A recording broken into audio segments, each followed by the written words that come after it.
आवाज नहीं पहुंची। जोरदार क्या हो गया? आवाज नहीं आई साहब, आप तक आवाज ही नहीं पहुंची। कह रहे आवाज नहीं पहुंच रही सर। आ रही है आप बोलिए, प्रश्न रखिए कृपया। प्रश्न आपकी आवाज ज्यादा ही आ रही है। जहाँ तक आई तो आपको हमने नमस्कार किया, आपका कोई जवाब नहीं मिला। प्लीज प्रश्न रखिए। नमस्कार। केंद्र सरकार सीमांत कृषकों को पैसा दे रही है, पर आप पैसा दे रहे हैं या नहीं दे रहे हैं? राज्य सरकार भी कोई पैसा देने का प्रावधान रखती है? सीमांत किसानों को क्या कह रही है? 2000 रुपए केंद्र सरकार दे रही है। पर जो 2000 वो केंद्र वो लघु व सीमांत किसान जो है, वो जो लिस्ट पहले बनाई थी भारत सरकार ने, उसके अकॉर्डिंग जो पैसे दे रही है, हमने उनसे आगे बढ़ करके उनको भी दिया है जिनको वो दे रहे हैं। डबल पैसा पहुंचे उनके पास में, नंबर 1।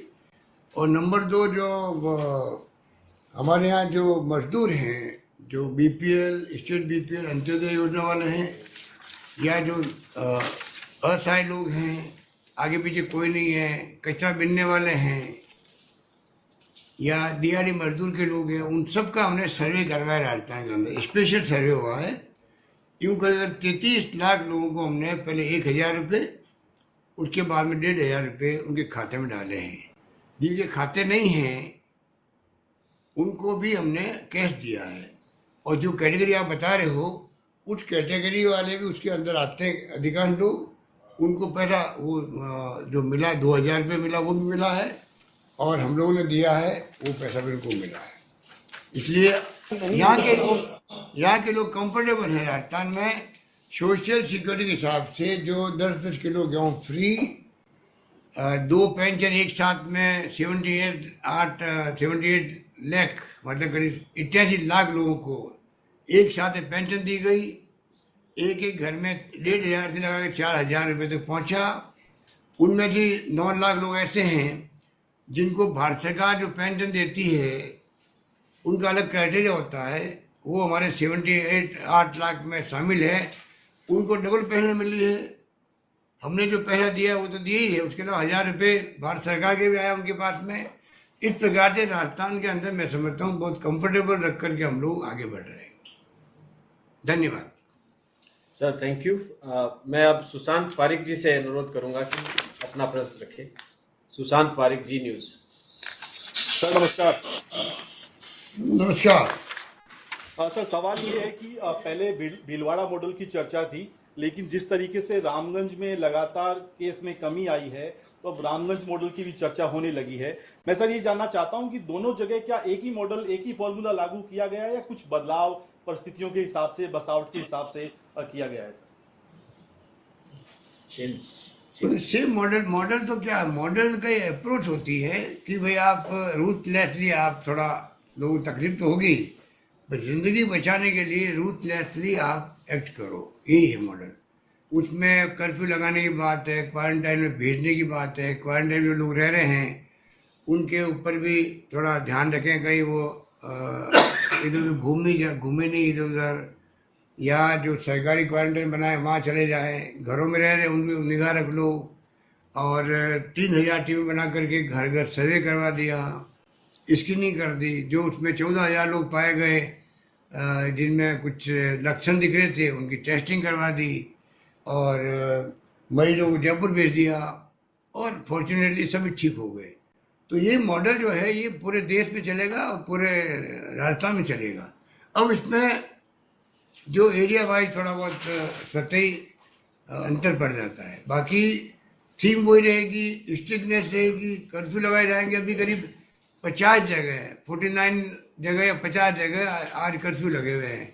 वो छोटे बड़े हॉटस्पॉट बने हुए हैं, उसी रूप में वहाँ पे काम हो रहा है। रामगढ़ की आबादी इतनी वो बड़ी आबादी है, घनी आबादी है। मैपिंग की गई वहाँ पर, 30 क्लस्टर बनाए गए वहाँ पे भी। तो ये भीलवाड़ा से हटके थोड़ा और एडवांस बात हो गई। इस प्रकार से हम लोगों ने मैं समझता हूँ हर क्लस्टर में 20-20 सैंपल ले लिए गए, 30 क्लस्टर बना दिए, 20-20 सैंपल ले लिए। इस प्रकार रैंडम का ये मॉडिफाइड रूप है। इस प्रकार से हमने कोशिश करी है। धन्यवाद, थैंक यू सर। अब मैं हर्ष खटाना से दैनिक भास्कर से अनुरोध करूंगा कि अपना सवाल रखें। हाँ, नमस्कार सर। नमस्कार। सर, मेरा सवाल है, हॉट स्पॉट वाली जो जगह है इनमें सरकार की कोई अलग प्लानिंग है क्या? क्योंकि ये जो है हॉट स्पॉट वाली जगह, जयपुर, जोधपुर या टोंक या और भी जिले हैं, ये शहरों की मुख्य धाराओं से जुड़े हुए हैं। ऐसे में कोई अलग प्लानिंग या इनके सामान्य जनजीवन की एक कल्पना कब तक संभव हो सकती है? देखिए, ये तो सबसे पहला प्रायोरिटी जान बचाना है। अरे, बिजनेस बाद में है, इसमें कोई दो राय नहीं कि बिजनेस भी बहुत इम्पोर्टेंट है। आर्थिक गतिविधियों के कारण से जो तकलीफ पैदा हुई है, पूरा ठप हो गया, रेवेन्यू भी और रोजगार सब समाप्त हो गए, व्यापार सब ठंडे पड़ गए, बंद पड़ गए, तो बहुत संकटी घड़ी वो भी है। स्वास्थ्य के मोर्चे पर संघर्ष सरकार कर रही है, तो आर्थिक मोर्चे भी सरकार संघर्ष कर रही है। दो मोर्चे भी एक साथ लड़ना पड़ रहा है, दोनों महत्व रखते हैं। पर आप निश्चिंत रहें, अगर कहीं हॉट स्पॉट है तो एक्टिविटी शुरू होगी तो उस रूप में होगी कि ये कोई किसी को आज़ादी नहीं होगी कि जब मर्जी आ तो जगह लेकिन चले जाए, आ जाए, ऐसा कुछ नहीं होगा। मैं कह चुका हूँ कि उसमें जो प्रोटोकॉल है, लॉकडाउन का प्रोटोकॉल, कर्फ्यू का प्रोटोकॉल, उसको 100% लागू करके फिर हम लोग आगे काम करेंगे। धन्यवाद सर। थैंक यू हर्ष जी। अब मैं अनुरोध करूंगा समीर शर्मा जी राजस्थान पत्रिका से कि अपना सवाल रखें कृपया। नमस्कार सर। नमस्कार सर, मेरा सवाल है, ये कोरोना वॉरियर्स हैं इनके खिलाफ पत्थरबाजी की घटनाएं आए दिन आ रही हैं सर, और ये जो असामाजिक तत्व हैं इन पर सख्त कार्रवाई के लिए आपने कह भी रखा है, टीम की भी सुरक्षा सुनिश्चित करने के लिए निर्देश दिए हुए हैं आपने। तो दूसरी सरकारों ने इनको सख्ती से रोकने के लिए रासुका जैसे कानून में के तहत कार्रवाई की भी निर्देश दिए हुए हैं। क्या ये अपने यहाँ भी इस तरीके के प्रावधान करने की ज़रूरत है क्या, ऐसी घटनाएं रोकने के लिए? देखिए, कोरोना वॉरियर्स को तो हम सब सलाम करते हैं, उनका अभिनंदन करते हैं। सरकार बार बार, चाहे प्राइम मिनिस्टर हो चाहे मुख्यमंत्री हो, सभी लोग कहते हैं कि इनका अभिवादन करें जहाँ कहीं मिले। तो इतना सम्मान समाज ने इनको दिया है और ये लोग खुद भी अभिभूत है इस बात को लेके और जम के अपना कर्तव्य निर्वहन कर रहे हैं, इसमें कोई दो राय नहीं है। कुछ जगहों पर घटनाएं आप ये भी देखिएगा कि कई जगह तो पुलिस की कार्रवाइयों को, पुलिस को भी स्वागत लोग कर रहे हैं, उनका भी स्वागत कर रहे हैं, वो भी जान में जोखिम डाल करके अपनी ड्यूटी दे रहे हैं। तो सभी वर्ग के लोग सब जगह अपनी ज़िंदगी रिस्क पे लगाए काम कर रहे हैं। कुछ जगह घटना हुई है, जो टोंक की घटना कल हो गई, उसकी जितनी निंदा करें उतनी कम है और सरकार ने 8 लोगों को अरेस्ट भी कर लिया है। ऐसी घटना चाहे कोई व्यक्ति, कोई समुदाय, कोई वर्ग करे, एक सा पैमाना सबके लिए रहेगा, कड़ी से कड़ी कार्रवाई होगी और उसके लिए भी कोई संकोच नहीं होगा सरकार के अधिकारियों को कि किन परिस्थितियों में उन्होंने मिसबिहेव किया, किन परिस्थितियों में किया। परिस्थिति नहीं देखी जाएगी, परिस्थिति नहीं देखी जाएगी, सिर्फ ये देखा जाएगा ये घटना घटित क्यों हुई है। इतनी स्ट्रिक्टनेस से हम चलेंगे तब वो अपना काम जो है वो आराम से कर पाएंगे। अभी तक 191 लोग, 199 लोग अरेस्ट हुए अभी तक राजस्थान के अंदर।